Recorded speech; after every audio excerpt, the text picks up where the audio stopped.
Did you know that what you may consider reality is based only on faint memory? What you are listening to now is something that you may consider reality. You may consider the room that you are sitting in as real. However, if you think about it, you're relying on your memory, which is based upon physical perceptions, and we know that memories can be faulty. Did you know that most of the stuff around you right now is really space? Over 99% of everything you see really isn't even there. If the nucleus of a hydrogen atom was blown up to the size of a tennis ball, then its electron would be about a mile away from its nucleus, leaving nothing but empty space in between. The electrons that make up our world are spinning so rapidly as to give the illusion of being solid. But what it is in reality is a tissue paper thin reality. Is my voice real? Actually, in a digital age, my voice begins as a thought. Then air comes from my lungs, striking my unconsciously, yet precisely coordinated vocal cords. Then it's chopped up very much like Morse code by mouth and tongue, creating staccato vibrations that dance across the air. This is then recorded by a diaphragm in carbon somehow, and then translated into a bunch of zeros and ones, and in due course translated back into an analog wave signal, eventually making its way through space and time to your eardrums. By some means, your mind translates this wave signal back into something that resembled the original context of the idea I had before I spoke it. This isn't really my voice that you hear, just a complex reproduction. Is it live? Or is it Memorex? The computer or MP3 player that you see is actually a distortion as well. If you think you see a black screen on your computer, you're not seeing a black screen at all. You're simply perceiving the absence of light and interpreting it as the color black.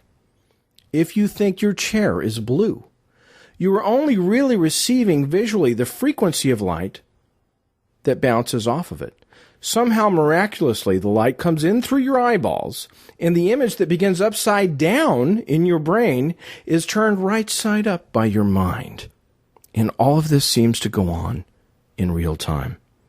The chair is not blue at all. You only think it is because everyone is telling you that that particular frequency hitting your eyeballs is blue. Even when you think you're looking at yourself in the mirror, you're looking at the representation of someone in the past. Everything that you see is in the past. Light has to bounce from your face into the mirror and back into your eyes, and this takes time. Go watch a tennis match from 60 yards away from the court, and perhaps you will begin to ponder these things. You observe the striking of the ball, yet it takes a moment for you to actually hear that strike. What you are hearing and seeing is actually something that has already happened in the past. Light is radically faster than sound, so you may discern the dissonance. When someone has embraced a belief system, isn't it really that they have adhered to information that they have been exposed to previously? Doesn't it really mean that their belief construct is a product of data that they've been exposed to? Would a Christian be a Christian if he was never exposed to the Bible or the biblical teachings of Christ? How can a person believe anything if they are not exposed to the information? Would a person believe in Santa Claus if they never heard about him? What happens if we are only exposed to a portion of the part of the whole story?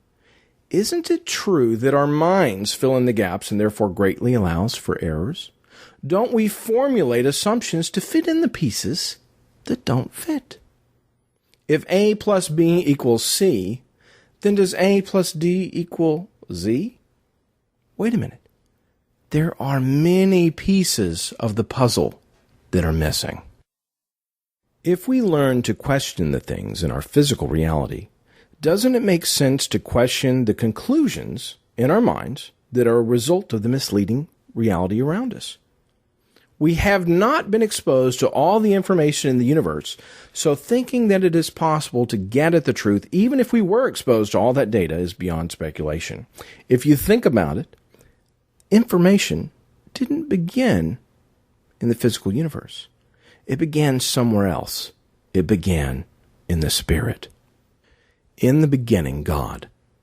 God was the beginning. God was there before time and space. God was in the beginning. God, which is Spirit, created the time and space that we now consider reality. God was in the beginning, and then He created this matter in which we use as a medium for our physical senses to communicate with our spiritual selves. Those who worship Him must do so in spirit and in truth. Somewhere along the way, we lost sight that the physical element that we are in is really only a medium of travel and communication. The bodies that we are in is really raiment for the spirits that we are. When the eyes of Adam and Eve were opened, they stopped operating out of the Spirit, and they were thrust into the perceptions of this faulty, decaying reality. Therefore, they had to live off the sweat of their brows and dwell in the confines of this physical reality that we now have. We find through prayer, meditation, and reading the results of spiritual encounters of people being moved by the Spirit of God that truth is a spirit. Truth is not a bunch of physical facts piled one upon the other. Truth is not deduced by observing data and piecing together a conclusion, or more precisely, fabricating a delusion. Pieces of the puzzle are missing in the physical world. We need to ascertain that the people that wrote the Bible did so under the inspiration of the Spirit of truth. We need to realize that to arrive at the same truth, we must negate the things of the flesh. We need to walk after the Spirit and mind the things of the Spirit. Then this decaying physical reality loses its luster. What we once considered reality is really only a distraction from the Spirit of truth.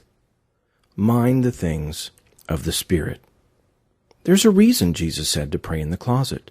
There's a reason He said adultery is committed in the heart. Reality and truth exists in another realm. It is in the Spirit. The universe only leaves fingerprints of the truth. Till we meet again, dig deeper, go higher.